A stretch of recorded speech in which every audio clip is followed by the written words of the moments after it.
பாலசுப்பிரமணியர் அருளால் ஆன்மீக அன்பர்கள், நேயர்கள், ஜோதிட அன்பர்கள் அனைவருக்கும் அன்பான வணக்கங்கள். நான் உங்கள் வாழ்க வளமுடன் ஜோதிடர் ஸ்ரீ குரு சுந்தரவடிவேல்.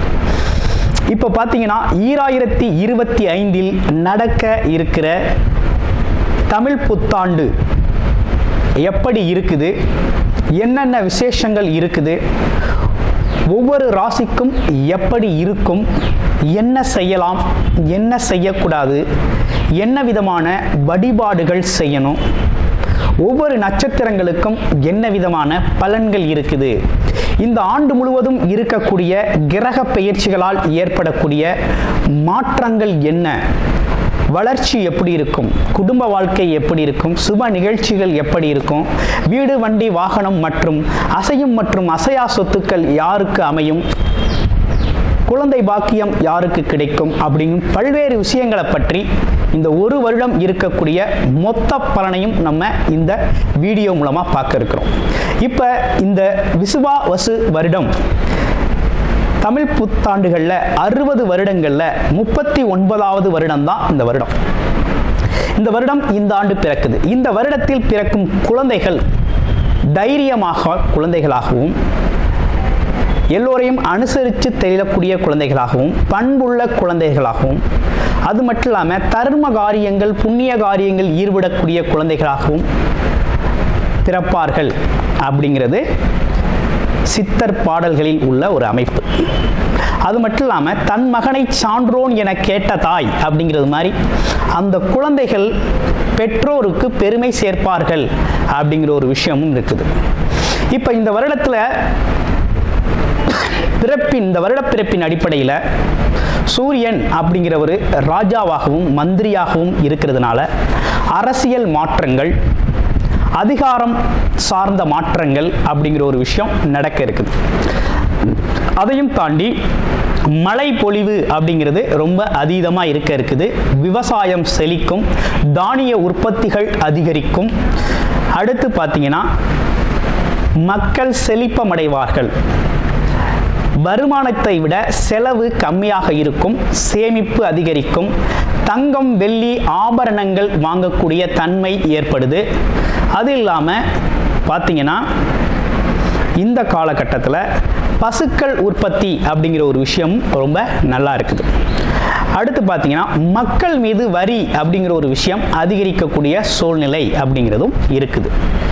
ஆக மொத்தத்தில் இந்த விசுவாவசு வருடம் அப்படிங்கிறது மற்ற வருடங்களை விட இந்த வருடத்தில் மக்களின் வளர்ச்சி அப்படிங்கிறது நல்லா இருக்கு. திரைப்படத்துறை ரொம்ப நல்லா இருக்கு. பெண்களுக்கான வளர்ச்சி, பெண்களுக்கான திட்டங்கள் அப்படிங்கிற ஒரு விஷயத்தை அரசாங்கங்கள் அதற்கான முக்கியத்துவம் கொடுக்க இருக்கிறாங்க. அந்த வகையில் அவங்களோட தனி முன்னேற்றம் அப்படிங்கிறது இந்த காலகட்டத்தில், இந்த வருடத்தில் ரொம்ப அதிகமாக இருக்கக்கூடிய அமைப்பு இருக்கு.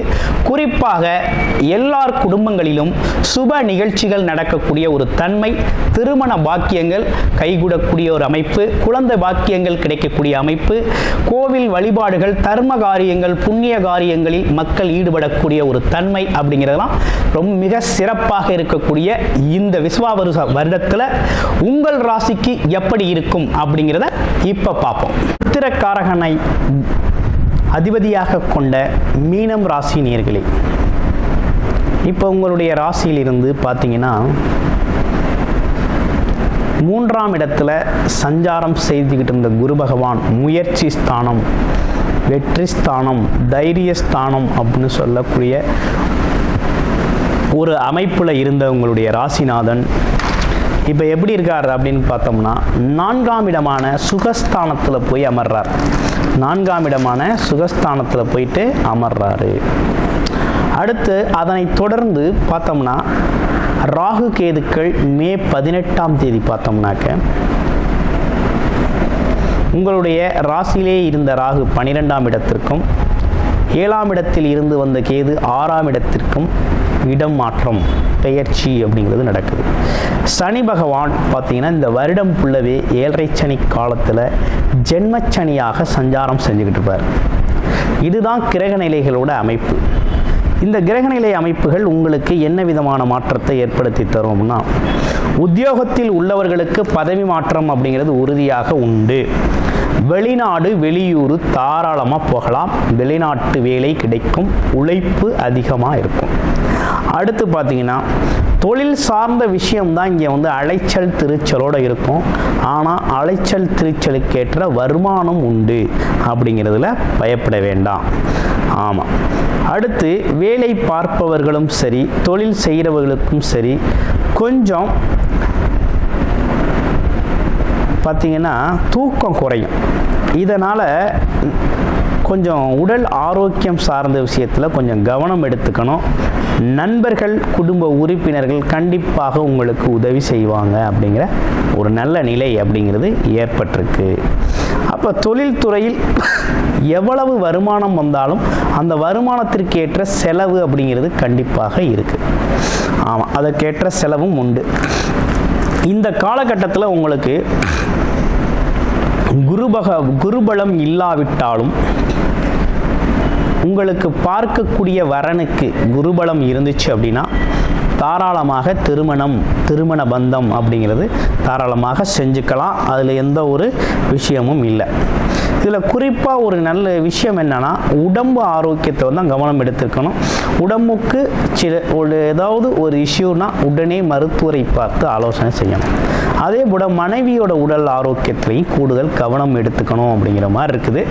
ஆமாம், அதையும் கொஞ்சம் கவனத்தில் வச்சுக்கணும். ஓகேங்களா, வச்சுக்கணும். ஆனால் முன்னேற்றம்லாம் எப்படி இருக்குது அப்படின்னு பார்க்கணும். முன்னேற்றம் அப்படிங்கிறது தான் இங்கே ரொம்ப முக்கியமாக இருக்குது. அப்போ வேலை தொழில் அமைப்புகளில் நல்ல முன்னேற்றம் இருக்கா அப்படின்னா கண்டிப்பாக உறுதியாக நல்ல முன்னேற்றம் இருக்குது. ஆனால் என்ன இருக்குன்னா ஒரே விஷயம், கொஞ்சம் அலைச்சல் இருக்கும், டென்ஷன் இருக்கும். ஆமாம், இது ரெண்டுமே இருக்கும். ஆனால் முன்னேற்றம் நல்லாவே இருக்கும். இங்கே உழைப்பு தான் ஆதாரமாக இருக்குது. ஓகேங்களா, அப்போ உழைப்பை அதிகப்படுத்திக்கிறது அப்படிங்கிறதும் அதே நேரத்தில் அதிகப்படியான இரவு நேர உழைப்புகளை தவிர்த்துக்கிறதும் நல்லது. ஓகே, அடுத்து தொழில்துறை சம்மந்தப்பட்டவங்களுக்கெல்லாம் பார்த்தீங்கன்னா கொஞ்சம் தாமதமாக இருந்தாலும் மிகப்பெரிய லெவலில் வளர்ச்சி தரக்கூடிய ஒரு அமைப்பு அப்படிங்கிறது உருவாகிருக்கு. பூர்வ புண்ணிய ஸ்தானத்துலேருந்து உங்களுக்கு எல்லாமே நல்லபடியாக கிடைக்கும். அதை பற்றி நீங்கள் பயப்பட வேண்டாம். மாணவர்கள் அப்படிங்கிறவங்க கொஞ்சம் படிக்கணும், ரிஸ்க் எடுக்கணும். ரிஸ்க் எடுத்து நல்லா படித்தாதான் அந்த படிப்பு உழைப்புக்கேற்ற நல்ல மதிப்பெண் அப்படிங்கிறத பெற முடியும். அப்போ கண்டிப்பாக ரிஸ்க் எடுத்தே ஆகணும், முயற்சி எடுத்து படித்தே ஆகணும் அப்படிங்கிற ஒரு அமைப்பு அப்படிங்கிறது உருவாயிருக்கு. இதில் குறிப்பாக வெளிநாடு யோகம் அப்படிங்கிறது ரொம்ப சிறப்பாக இருக்குது. யாருக்கு அப்படின்னா மீனம் ராசி அன்பர்களுக்கு. இரண்டாவது, சொந்த தொழில் நல்லா இருக்கு. சொந்தமாக ஒரு வேலை தெரியும், அதை தொழிலாக கன்வர்ஷன் பண்ணணும் அப்படின்னா தாராளமாக பண்ணிக்கங்க. ஆரம்பத்தில் கொஞ்சம் வளர்ச்சி தாமதமாக இருந்தாலும் பிற்பகுதியில் மிகப்பெரிய நல்ல வளர்ச்சி அடையக்கூடிய அமைப்பு அப்படிங்கிறது தொழில் ரீதியாக மிகப்பெரிய முன்னேற்றத்தை சந்திக்கக்கூடியவர்களாக நீங்கள் இருக்கிறீங்க.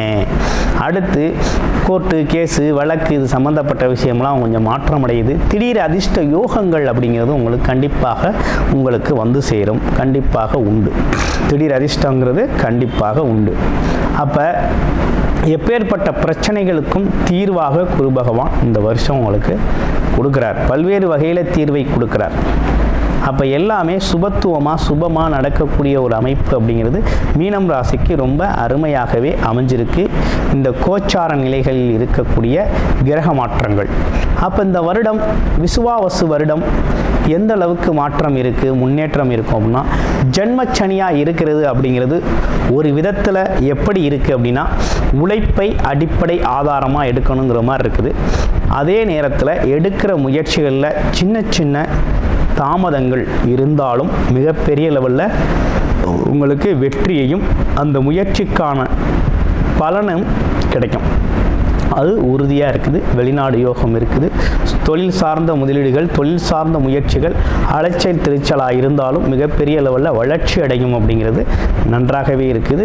கூடுதலாக உடல் ஆரோக்கியத்தில் கவனம் எடுத்துக்கணும். வழிபாடு அப்படின்னு எடுத்துக்கிட்டோம் அப்படின்னா ஆஞ்சநேயரை நெய் தீபம் ஏற்றி சனிக்கிழமை கம்பல்சரி வணங்கி வரணும் அப்படிங்கிற அமைப்பு இருக்குது.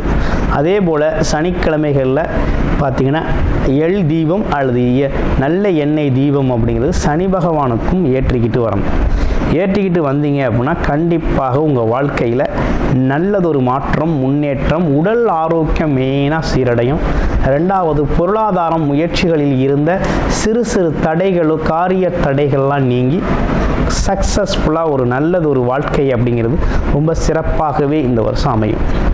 இதில் குறிப்பாக என்னென்னு கேட்டிங்கன்னா, உங்களோட பிறப்பு ஜாதகம் ரொம்ப முக்கியம். கோச்சார கிரகங்கள் இப்படி இருந்தாலும், அதன் பலன்கள் இப்படி இருந்தாலும், பிறப்பு ஜாதகம் எதன் அடிப்படையில் இயங்குது அப்படிங்கிறத தசாபுத்தி அடிப்படையில் பார்க்கணும்.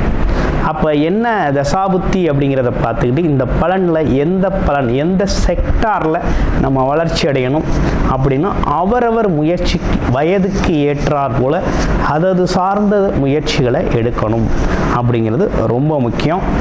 இப்போ உங்களை பொறுத்த வகையில் வழிபாடுகள் அப்படிங்கிறது ஆஞ்சநேயர் நெய் தீப வழிபாடு அப்படிங்கிறது ஏற்கனவே சொல்லப்பட்டிருக்கு. ஃபாலோ பண்ணிக்கிட்டு வாங்க, வாழ்க்கை வளமாகும். இந்த இனிய விசுவாவசு வருட தமிழ் புத்தாண்டு நல்வாழ்த்துக்கள். நன்றி, வணக்கம். கூடுதல் தகவலாக நேயர்களின் விருப்பத்திற்கிணங்க நமது ஸ்ரீ பாலசுப்பிரமணியர் ஆலயத்தில் அனைத்து விதமான சகல விதமான தோஷங்களும் நிவர்த்தி அடைய பரிகார பூஜைகள் தொடர்ச்சியாக நடக்க இருக்குது. அது மட்டும் இல்லாமல் திருமண தடை, குழந்தையின்மை, தொழில் முன்னேற்றம், வேலை வாய்ப்பு கிடைத்தல், ராகுகேது தோஷங்கள் நிவர்த்தி அடைய, குலதெய்வ அருள் கிடைக்க, கடன் பிரச்சனை தீர, வாழ்வில் பணம் பொருள் செல்வாக்கு அதிகரிக்க, இப்படிப்பட்ட விஷயங்களுக்காக பல்வேறு விதமான சகல பிரச்சனைகளுக்கும் தீர்வு கிடைக்கும் வகையில் பரிகார பூஜைகள் நமது ஸ்ரீ பாலசுப்பிரமணியர் ஆலயத்தில் நேயர்களின் விருப்பத்தின் பேரில் தொடர்ச்சியாக நடக்கிறதுக்கு உங்களுக்கு விருப்பம் இருக்கும் பட்சத்தில் டிஸ்பிளேல தர நம்பருக்கு கால் பண்ணி உங்களுக்கான பரிகார பூஜைகளை ஸ்ரீ பாலசுப்பிரமணியர் ஆலயத்தில் செய்து கொள்ளலாம். நன்றி, வணக்கம்.